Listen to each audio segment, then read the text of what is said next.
Bonjour, bienvenue sur les fréquences de Tendance Ouest et votre rendez-vous du dimanche jusqu'à 9h, le magazine Tendance Confidence avec aujourd'hui en cette fête des rameaux qui ouvre dans la liturgie chrétienne la grande semaine, la semaine sainte. Pour nous parler de cette semaine, j'ai invité aujourd'hui le Père Jacques Gomard. Nous l'avons déjà entendu dans cette émission lors du temps de l'Avent qui précède le temps de préparation à Noël. Je vous ai aussi interviewé pour la fête de l'Épiphanie et je vous retrouve donc pour que vous puissiez nous parler maintenant dans la continuité de cette année liturgique. Pour les auditeurs qui ne vous connaissent pas encore, qu'est-ce que vous acceptez de dire de vous-même pour vous présenter ? Voilà, je suis vendéen, je suis prêtre catholique et actuellement en service pour la communauté de l'Emmanuel, basée à Paris et amené à circuler pour visiter les équipes de prêtres en mission dans différents coins de France. Alors parlons avec vous de ce temps de carême, plus spécialement de cette semaine sainte. Et durant cette période, un mot-clé est important, c'est le mot pardon, un pardon qui est différent de l'oubli. Bien sûr, bien sûr. Le pardon n'est pas l'oubli. Il y a des choses qu'on ne peut pas oublier, qui sont marquées dans notre mémoire, dans notre chair, parfois pour les personnes blessées. Et donc, il ne s'agit pas d'oublier. Le pardon, c'est vraiment un choix de donner plus d'importance au présent et à l'avenir qu'au passé. Vous voyez, c'est vraiment arrêter de marcher à reculons, on pourrait dire, en regardant ce qui a été douloureux, ce qui a été mal vécu, à juste titre, bien souvent, pour décider que finalement le présent et l'avenir ont plus d'importance. Alors ça ne se fait pas du jour au lendemain, ça ne se fait pas simplement aussi par l'effet d'une décision, il y faut du temps. Pour nous chrétiens, nous croyons que la grâce de Dieu, c'est-à-dire le don que Dieu nous fait, peut nous y aider et rendre cela possible. Et le carême est un temps où les chrétiens essaient justement de se convertir et donc de demander aussi le pardon de Dieu pour ce qu'ils reconnaissent avoir mal fait, volontairement, ce qu'on appelle un péché, de façon à en être libérés et avoir un cœur plus libre, plus large, pour aimer mieux. Dans la loi civile, il est dit que nul n'est censé ignorer la loi. Et par rapport au droit canonique, à partir du moment où une conscience est éclairée, on peut devenir coupable de quelque chose, de ne pas faire le bien. Oui, on est invité, quand on demande pardon, dans la tradition liturgique, on demande pardon pour ce qu'on a fait par action, en pensée ou par omission. C'est-à-dire omission ? On aurait pu faire du bien et on ne l'a pas fait parce qu'on n'y a pas prêté attention ou on l'a oublié par négligence. On n'est pas simplement, responsable du mal qu'on a fait, mais on est aussi responsable du bien qu'on n'a pas fait et qu'on aurait pu faire. Comment trouver les mots justes face à quelqu'un que l'on a blessé ? Alors c'est très délicat, et c'est vrai que il faut que chacun y aille avec ce qu'il est. Je crois que c'est l'attitude intérieure la plus importante, c'est la simplicité. Si on commence à mettre des obstacles dans son propre esprit, ça va rendre la démarche encore plus difficile. Je crois qu'il faut dire les choses en disant « je » tout simplement. Voilà, je pense t'avoir offensé, je t'en demande pardon. Ce qu'il faut éviter, c'est le excuse-moi ou je suis désolé. Ou une formule qui ne convient pas de pareil cas lorsque nous disons ou lorsque nous entendons dire je m'excuse. Voilà, ou je m'excuse. Vous voyez, comme si finalement je suis à la fois le coupable et celui qui pardonne, donc tout repose sur moi, c'est très auto-centré. Ça, c'est pas juste parce que la blessure a affecté l'autre et donc l'autre a son chemin à faire. Il le fera peut-être pas au même rythme que moi. Mais en tout cas, moi, je peux dire ma disposition intérieure. J'ai pris conscience du mal que j'ai fait. Je le reconnais. Je t'en demande pardon. Peut-on parler de miséricorde lorsque des personnes font l'insoutenable ? Et vous voyez bien de quel dossier je pourrais parler, comme la pédocriminalité. Alors, le regard que pose l'Église sur l'homme coupable, c'est un regard à la fois réaliste et un regard d'espérance. Quand on parle de miséricorde, on n'oublie pas la justice. Il n'y a pas de miséricorde sans justice. La justice fait partie de la miséricorde, mais la miséricorde, d'une certaine façon, va plus loin que simplement la stricte justice, mais la stricte justice est nécessaire. Et effectivement, sans doute que trop souvent, dans une culture chrétienne, ou trop facilement, on s'est un peu exonéré des exigences de la justice au nom de la miséricorde, mais d'une miséricorde mal ou comprise de façon trop floue. L'Église aujourd'hui le travaille très sérieusement, le pape François l'a rappelé très fortement dans la lettre au peuple de Dieu, au cours de l'année de la miséricorde aussi. Les évêques de France travaillent aussi beaucoup ces questions-là depuis quelques années, en lien avec des personnes victimes de prêtres pédocriminels notamment. Donc il y a des prises de conscience salutaires qui se vivent. Alors peut-être que certains d'entre nous avons fait l'expérience à la fois d'être acclamés, on a dit du bien sur nous, et puis une seconde, une heure, ou le lendemain, ou quelques semaines après, et ces mêmes personnes nous attaquent en justice. Aujourd'hui, les chrétiens célèbrent l'entrée de Jésus à Jérusalem, signifiée par cette fête des rameaux qui ouvre la semaine sainte. Nous allons parler aussi avec vous, Père Jacques Gomard. Jésus qui a guéri, Jésus qui a enseigné, qui a parlé d'amour et de pardon, se trouve crucifié le vendredi saint. Oui, c'est tout le paradoxe de cette semaine sainte qui nous fait passer effectivement de la grande popularité de Jésus du dimanche, où il est accueilli comme le Messie, Hosanna au fils de David, et puis où il va être quelques jours après condamné, crucifié, ce qui est le supplice suprême réservé aux esclaves, et vraiment le plus infamant pour un juif, puisque le livre du Deutéronome dit « Maudit celui qui est suspendu au bois ». Donc même religieusement, c'est très dur, non seulement physiquement bien sûr, mais aussi religieusement et symboliquement. Et à l'extérieur de la ville. Et hors de la ville, voilà, absolument. Jésus est exclu au sens propre, puisqu'il est effectivement crucifié hors des murs de Jérusalem. La foule peut changer très vite d'avis. Alors oui, versatilité de la foule qui nous renvoie à notre propre versatilité. Moi, je suis le premier, effectivement, à dire je crois en Dieu le dimanche à la messe, avec l'assemblée, avec la communauté rassemblée. C'est facile d'être chrétien dans une messe. Est-ce que je dis toujours je crois en Dieu, je suis disciple de Jésus dans le métro, quand je suis sollicité par un pauvre, quand je suis bousculé? Ou est-ce que là, c'est le vieil homme et la lâcheté et qui prennent le dessus? Parfois, malheureusement, ça arrive, vous voyez. Donc, une chose est de constater la versatilité de cette foule. Autre chose, et je crois que c'est ça finalement l'essentiel, c'est de prendre conscience que mon cœur d'homme est aussi versatile et que donc année après année, carême après carême, semaine sainte après semaine sainte, et bien avec ce lent travail patient de conversion, avec la grâce de Dieu, je peux devenir de plus en plus fidèle. Voilà, il y a une force intérieure qui peut grandir en moi et il y a une liberté intérieure qui peut grandir en nous. Voilà, ça c'est une bonne nouvelle. Alors pourquoi cette semaine qui suit les rameaux s'appelle-t-elle la semaine sainte ? Parce que c'est le cœur du cœur, on pourrait dire, de la foi chrétienne, avec Jésus qui donne sa vie et qui nous partage par le don de sa vie sur la croix et sa résurrection, qui nous partage sa sainteté. Donc on touche vraiment à la sainteté de Dieu qui vient se manifester de façon paradoxale sur la croix, c'est-à-dire dans un acte d'amour complètement désintéressé, un acte d'amour qui va nous sauver de nos incapacités à aimer, qui va nous rendre capables d'aimer, puisque Jésus, en donnant sa vie, nous donne l'Esprit, non seulement son dernier souffle d'homme, mais aussi le souffle de Dieu, l'Esprit Saint, et qui va nous rendre capables d'être saints à notre tour. Tendance Confidence en ce dimanche, qui est la fête des rameaux. Dans la liturgie chrétienne, cela correspond à l'entrée de Jésus à Jérusalem. Et pour nous parler de cette semaine sainte, j'ai invité pour cette émission le Père Jacques Gomard. Lorsqu'on parle de semaine sainte, il y a une journée importante aussi à retenir dans cette semaine, c'est le jeudi. Quelques mots d'explication avec vous.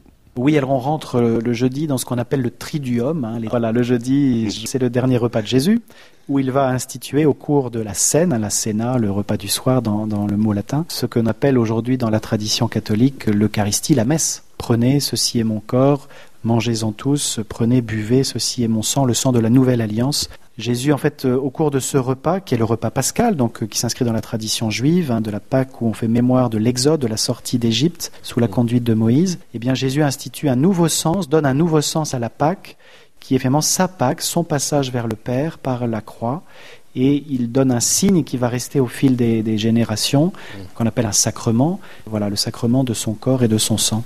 Mais les personnes qui ne sont pas initiées à la foi chrétienne, cela peut surprendre, voire choquer. Comment un homme peut-il donner sa chair à manger et son sang à boire ? C'est une expression choquante, c'est vrai, et il est bon de reprendre conscience, merci de cette question, de reprendre conscience qu'effectivement c'est choquant, c'est scandaleux même, et de réaliser que nous ne communions pas au corps d'un mort ou à un corps de chair au sens anthropophagique, mais on communie à la vie de celui qui nous a aimés jusque-là et qui est ressuscité. Donc nous communions au corps du Christ ressuscité.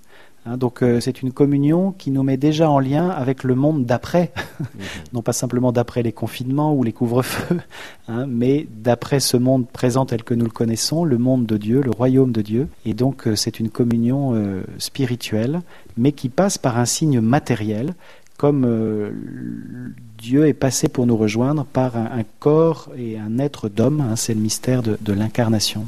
Et les chrétiens qui participent à l'Eucharistie sont invités ensuite à partager cette parole qu'ils ont entendue et cette Eucharistie qu'ils viennent de vivre. Le mot partage est aussi important.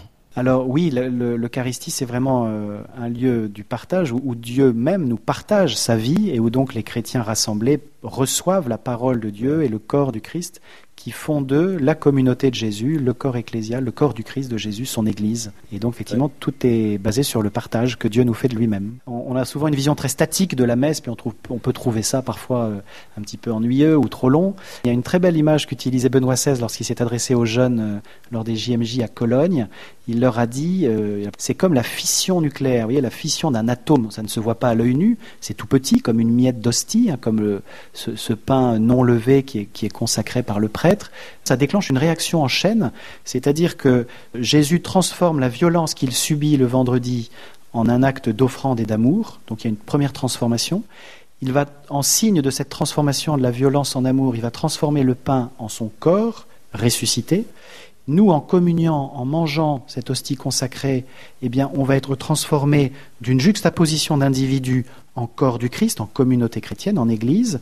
Par le baptême, il y a ce lien spirituel que rien ne peut défaire, qui est établi entre Jésus ressuscité, chacun de ses disciples, et du coup, entre les disciples eux-mêmes, qui forment un seul corps. Avec vous, Père Jacques Gomard, nous continuons de mieux comprendre les différents jours importants de cette semaine sainte. Vous venez de nous expliquer le jeudi avec la célébration de la Seine et le sens qui est donné aussi dans la liturgie chrétienne avec la célébration de l'Eucharistie, autrement dit de la messe.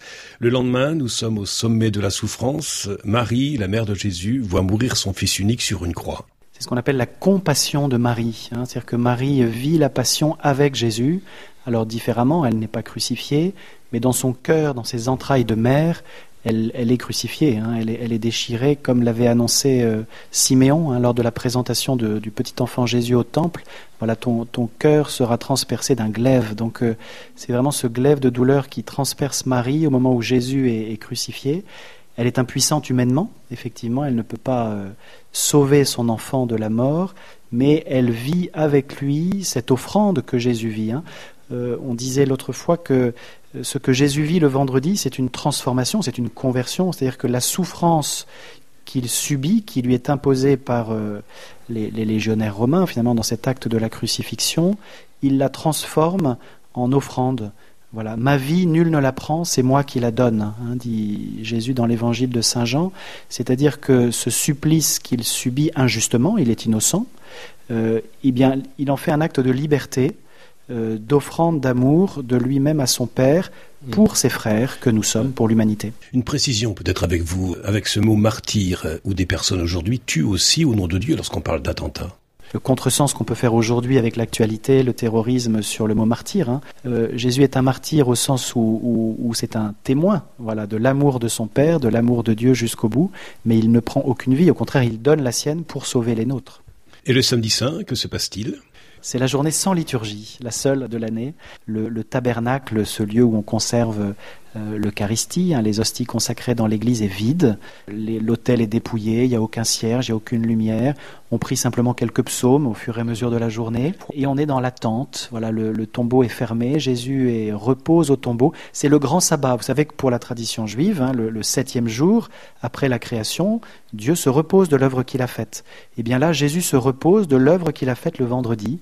Il a sauvé le monde en donnant sa vie, et donc son corps repose dans le tombeau, et c'est le grand sabbat, avant le premier jour de la nouvelle semaine, qui va être la nouvelle création, le matin de Pâques, où le tombeau sera vide, le corps de Jésus sera entré dans la gloire par la résurrection.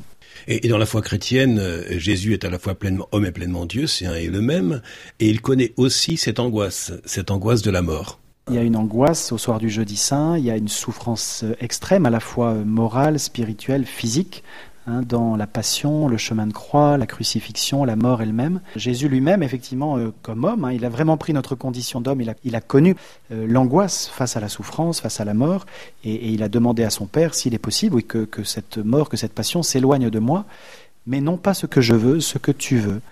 Beaucoup de commentateurs spirituels pensent qu'en fait le moment le plus dur pour Jésus dans sa passion, ça a été le jeudi saint, à l'agonie, au mont des Oliviers.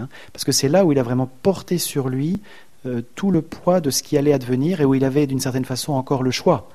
Il aurait pu s'enfuir, mais non, il a voulu entrer dans cette passion par amour pour nous, pour porter sur lui le péché du monde, le poids de nos souffrances et pour nous en libérer.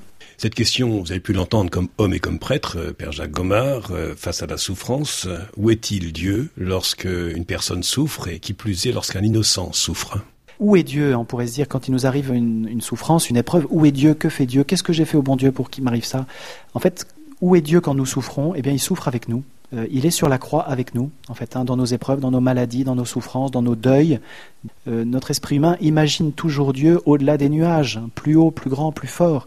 Et de fait, il est tout puissant d'amour. Mais sa toute puissance est une puissance aimante, ce qui fait que il nous porte aussi dans nos moments d'épreuve et il les partage avec nous. C'est le sens chrétien de la croix. Tout à l'heure, vous avez parlé du silence du samedi, un silence qui rime aussi avec absence. C'est ce que nous pouvons ressentir aussi lorsque nous enterrons une personne que nous avons aimée et nous sommes face à l'absence. On a l'impression qu'il ne se passe rien, mais en fait, il se prépare quelque chose de très beau, voilà, qui est cette vie nouvelle à laquelle nous aspirons et que va nous révéler, nous manifester le jour de Pâques. Et donc, une autre forme de présence arrive. C'est ça. Merci beaucoup, Père Jacques Gomard, d'avoir répondu à l'invitation de Tendance Ouest et son magazine Tendance Confidence. Avec vos éclairages, nous y voyons un peu plus clair sur cette semaine sainte qui s'ouvre aujourd'hui en cette fête des Rameaux. Je vous souhaite déjà une belle fête de Pâques la semaine prochaine. Merci à vous, merci à nos auditeurs. Podcast by Tendance Ouest.